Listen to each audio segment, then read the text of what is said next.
খাবারের অভাব শুধু মানুষ নয়, বনের প্রাণীদের জীবনেও অস্থিরতা তৈরি করে।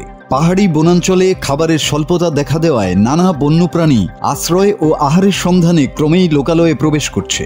এমনটাই দেখা গেল চট্টগ্রামের সাতকানিয়ায়, যেখানে একটি বিশাল অজগর সাপ খাবারের খোঁজে বন ছেড়ে ঢুকে পড়েছিল মানুষের বসতঘরে।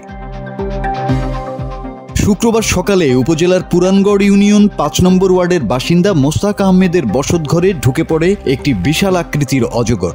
বসতঘরে সাপ ঢুকেছে এই খবর ছড়িয়ে পড়তেই এলাকায় সাড়া পড়ে যায়। নানা বয়সী লোকজন ভিড় করে মোস্তাক আহমেদের বাড়িতে। পরে খবর পেয়ে সাপটি উদ্ধার করেন বন বিভাগের সদস্যরা। পার্শ্ববর্তী বনাঞ্চল থেকে খাবারের সন্ধানে অজগরটি বন ছেড়ে লোকালয়ে চলে এসেছে বলে ধারণা বন বিভাগ ও সংশ্লিষ্ট ব্যক্তিদের। Baraduara beat cum check station কর্মকর্তা বজলুর রশিদ জানান, অজগরটি প্রায় ৭ ফুট লম্বা এবং ওজনে প্রায় ৮ কেজি। স্থানীয়দের মাধ্যমে খবর পাওয়ার সাথে সাথে অজগরটি উদ্ধার করা হয়। উদ্ধারের পর অজগরটি পদুয়া রেঞ্জের আওতাধীন টঙ্কাবতী সংরক্ষিত বনাঞ্চলে অবমুক্তির জন্য নিয়ে যাওয়া হয়েছে।